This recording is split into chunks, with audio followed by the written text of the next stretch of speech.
காமராஜர் அவர்கள் ஏறக்குறைய நான் நினைவு தெரிந்திருந்து பார்த்த ஒரு தலைவர்.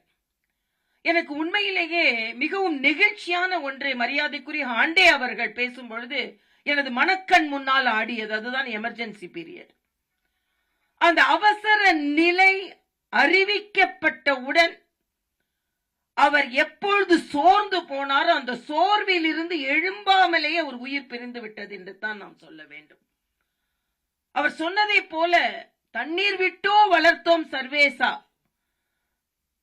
என்று பாரதியார் பாடியதை போல இந்த சுதந்திர பயிரை கருக்கி அந்த அவசர நிலை பிரகடனத்தை கொண்டு வந்து அனைத்து தலைவர்களையும் சிறையில் அடைத்து இன்று பத்திரிகை சுதந்திரத்தை பற்றி அவர்கள் பேசுகிறார்கள். பத்திரிகை சுதந்திரத்தின் குரல் வழியை நெறித்து ஆக நம் காலத்தில் இப்படிப்பட்ட இருண்ட ஒரு ஜனநாயக நாட்களை நாம் பார்க்க நேர்ந்ததே என்று சிறுவயது பெண்ணாக இருந்த நான் உட்பட மிகுந்த கவலையோடு பார்த்த நாட்கள் அவை. அதனால் மரியாதைக்குரிய ஆண்டே அவர்கள் அதை சொன்னபோது எனக்கு உண்மையிலேயே மனம் நெகிழ்ந்து போனேன். இன்று காங்கிரஸ் கட்சிக்கு இன்று ஜனநாயகத்தை பற்றி பேச மன்னிப்பு கேட்டாங்களே. கொலை பண்ணலாம், கொலை பண்ணணும் மன்னிப்பு கேட்டா விட்டுருவாங்களா? சிதம்பரம் முதற்கொண்டு எல்லாரும் சொல்றாங்க எமர்ஜென்சிக்காக இந்திரா காந்தி மன்னிப்பு கேட்டாங்களாம். கொலை பண்ணிட்டு ஐயா நான் மன்னிச்சுங்க என்ன விட்டுருவீங்களா நீங்க? எவ்வளவு பெரிய குற்றம் அது.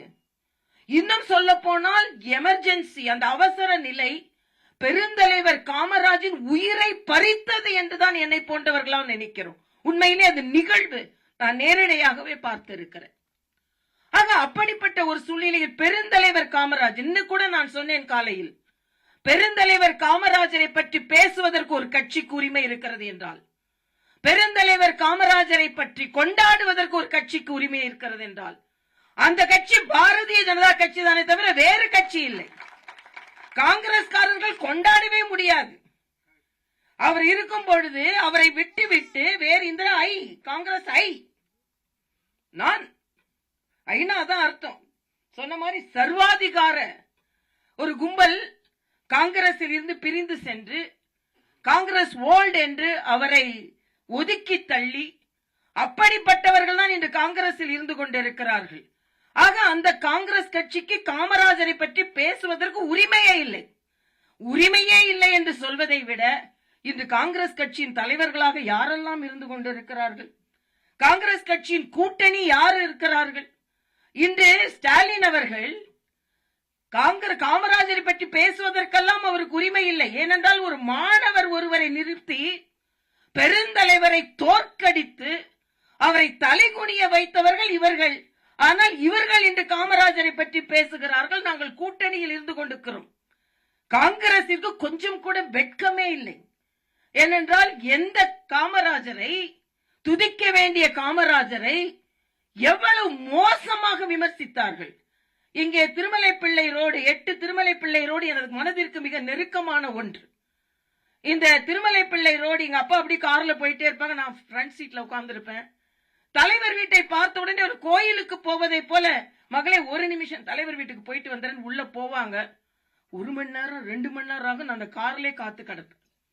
என்னிடம் கேட்பார்கள் அரசியலுக்கு வர உங்களுக்கு தகுதி என்ன என்றால், பெருந்தலைவர் காமராஜர் வீட்டிற்கு வெளியே காத்து கிடந்ததே எனக்கு அரசியலுக்கு வரும் தகுதியாக நான் எடுத்துக்கொண்டேன். அது மட்டுமல்ல இன்று அரசியல் வாழ்க்கையில், ஏனென்றால் நாம் இளைஞர்கள் இருக்கிறோம், நமது சரித்திரத்தை மரியாதைக்குரிய ஆண்டே அவர்கள் சொல்லிவிட்டார்கள்.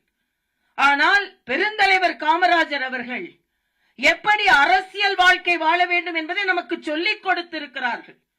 2 அவரது கட்டடம் எழுப்பப்பட்டது. ஒன்று வளர்ச்சி, இன்னொன்று ஊழலற்ற தன்மை. அதனால் தான் சொல்கிறேன் மரியாதைக்குரிய பாரத பிரதமர் அவர்கள் இது ரூபாய் மதிப்பிழப்பை பற்றி மரியாதைக்குரிய ஆண்டே அவர்கள் சொன்னார்கள். இன்று சிதம்பரம் முதற்கொண்டு அதை பற்றி பேசுகிறார்கள். ஆனால் பண மதிப்பிழப்பு என்பது கருப்பு பணத்தை ஒழிப்பதற்காக மரியாதைக்குரிய பாரத பிரதமர் கொண்டு வந்தது. அப்பொழுது அதை 1 வருடம் ஆனவுடன் தொலைக்காட்சியில் பேசுகிறார் நம் பாரத பிரதமர். அப்பொழுது அவர் சொல்கிறார் இந்த பண மதிப்பிழப்பு நடவடிக்கை ஊழலுக்கு எதிரானது.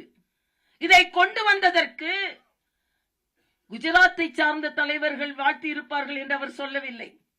வட இந்தியாவை சார்ந்த தலைவர்கள் வாழ்த்தி இருப்பார்கள் என்று சொல்லவில்லை. பெருந்தலைவர் காமராஜர் உயிரோடு இருந்திருந்தால் என்னை வாழ்த்தி இருப்பார். சொல்ல முடியுமா என்று காங்கிரஸ்காரர்களால்